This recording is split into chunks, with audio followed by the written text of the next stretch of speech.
इस वीडियो में बात करेंगे एग्जाम्शन विंडो और साथ में परमानेंट एग्जाम्शन विंडो के बारे में, कब ओपन हो सकता है मई 2025 के लिए। थोड़ा बहुत एग्जाम्शन और परमानेंट एग्जाम्शन के बारे में भी बात कर लेंगे। सीए फाउंडेशन लेवल पे एग्जाम्शन मिलता नहीं है, फाइनल और इंटरमीडिएट लेवल पे एग्जाम्शन मिलता है, साथ में परमानेंट एग्जाम्शन। इस सब के बारे में थोड़ा बहुत डिटेल में जानेंगे। बाकी कब विंडो ओपन हो रहा है, बच्चे का ये डाउट आ रहा था। अगर आप इंटरमीडिएट का या सीए फाइनल का सारे पेपर में अपियर करते हो, ग्रुप वाइज एग्जाम्शन मिलता है। ये डाउट नहीं आना चाहिए कि 6 के 6 पेपर में अपियर करना है।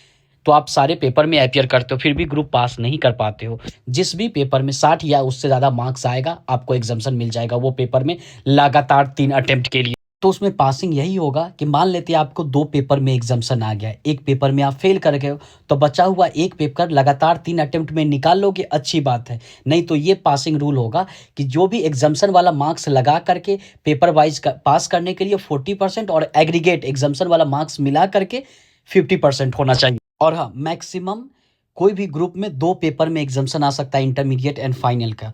एक और क्वेश्चन, मान लेते आपको ऑलरेडी एक पेपर में एग्जाम्शन है, दोबारा आप एग्जाम देते हो, आपको फिर से 60 या उससे ज़्यादा मार्क्स आ जाता है, फिर भी ग्रुप नहीं निकलता है, तो एक बार जब एग्जाम्शन आ गया दोबारा आपको एग्जाम्शन नहीं आ सकता जब तक एग्जाम्शन को सरेंडर नहीं करोगे। यानी कि एक बार में अगर या तो आपको 2 पेपर में एग्जाम्शन आ सकता है या तो एक पेपर में। जिस पेपर में आपको एग्जाम्शन है वो पेपर के लिए आपको एग्जाम देने भी नहीं जाना पड़ता है। तो परमानेंट एग्जाम्शन कहते हैं किसको है? परमानेंट एग्जाम्शन ये हुआ कि मान लेते हैं कि लगातार 3 अटेम्प्ट में भी वो ग्रुप क्लियर नहीं हुआ। यूनिट वाइज भी एग्जाम्शन मिलता है, यूनिट में जितना पेपर होगा सारे पेपर में अपियर करोगे। तो सिंपल सा बात है, यूनिट वाइज अपियर कर रहे हो या ग्रुप वाइज अपियर कर रहे हो, एक ग्रुप में 3 पेपर होता है, तीनों को तीनों में अपियर करना है। ऐसा हो सकता है 2 पेपर में अपियर किए, एक पेपर में अब्सेंट कर गए, 60-60 दोनों पेपर में आपको मार्क्स आ गया, क्या आपको दोनों पेपर में एग्जाम्शन मिलेगा? जिसका जवाब है जी नहीं। एग्जाम्शन का क्या रूल है कि आपको 60 या उससे ज्यादा लेकिन उस ग्रुप के या उस यूनिट के सारे पेपर में अपियर करना।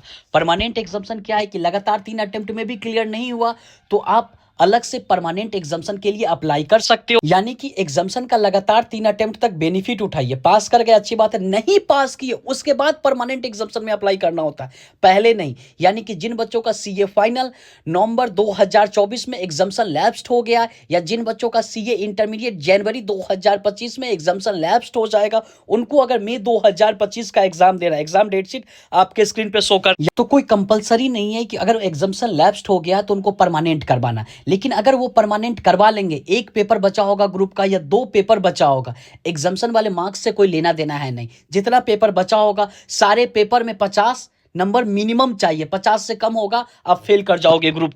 तो जिन बच्चों को ऑलरेडी एग्जाम्शन है, एग्जाम्शन के लिए कैसे अप्लाई करना होता है? मान ले पहले से एग्जाम्शन है या जनवरी 2025 में सीए इंटरमीडिएट का एग्जाम दे रहा है, हो सकता है ग्रुप नहीं निकले, एग्जाम्शन आ जाए, तो कैसे एग्जाम्शन डिटेल को फिल करेंगे? जब आप लोग एग्जाम फॉर्म फिल करोगे ना, 1 मार्च 2025 से फाउंडेशन इंटरमीडिएट फाइनल का एग्जाम फॉर्म फिलिंग स्टार्ट हो रहा है। आखिरी डेट 14 मार्च 2025 है, without late fine with late fine 17 March 2025 तक एग्जाम फॉर्म फिल कर सकते।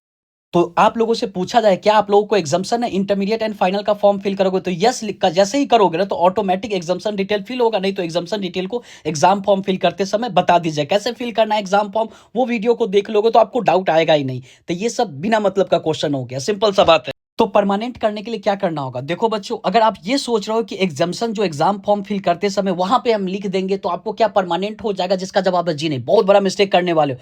परमानेंट एग्जाम्शन विंडो अलग से ओपन होगा, आपको एग्जाम फॉर्म फिल करते समय कुछ करने का जरूरत नहीं। एग्जाम्शन तो लैप्स्ड हो गया तो कुछ करने का जरूरत नहीं है, अलग से एक विंडो ओपन होगा एसएसपी पोर्टल पे, वहां पे जाकर के अप्लाई करना होगा, देन आपका एग्जाम्शन परमानेंट हो जाएगा। लेकिन जिनका लैप्स्ड होगा वही, जिनका सीए फाइनल नवंबर 2024 में एक रिजल्ट आ चुका है, उनका लैप्स्ड हो गया होगा, वो लोग अप्लाई करेंगे। जिनका सीए इंटरमीडिएट जनवरी 2025 का एग्जाम दिए होंगे उनका एग्जाम्शन लैप्स्ड हो गया, या नहीं भी एग्जाम दिए होंगे उनका लगातार तीसरा अटेम्प्ट होगा तो उनका एग्जाम्शन लैप्स्ड होगा, तो वो चाहे तो अप्लाई कर सकते हैं। लेकिन जैसे ही परमानेंट एग्जाम्शन के लिए अप्लाई कर देंगे तो जो भी बचा हुआ 2 पेपर बचा है तो 50-50 नंबर चाहिए पास करने के लिए। एक पेपर में 50 आ गया या 60 आ गया, मान लेते एक पेपर में 49 आ गया, फेल कर गए, फिर से दोनों पेपर का एग्जाम दो। परमानेंट करोगे तो आपको दोनों पेपर में मिनिमम 50-50 नंबर आएगा तभी पास करोगे, 50 से ज्यादा आएगा तो भी पास करोगे, 50 से कम आ जाएगा फिर से सारे पेपर का एग्जाम देना पड़ेगा जो भी पेपर बचा हुआ है। तो परमानेंट एग्जाम्शन विंडो अप्लाई करने के लिए अलग से ओपन होगा, जैसे ही ओपन होगा चार्टेड स्टडीज अपडेट कर देगा, मार्च के मंथ में ओपन होगा। सिंपल सा बात है, रिलैक्स रहे।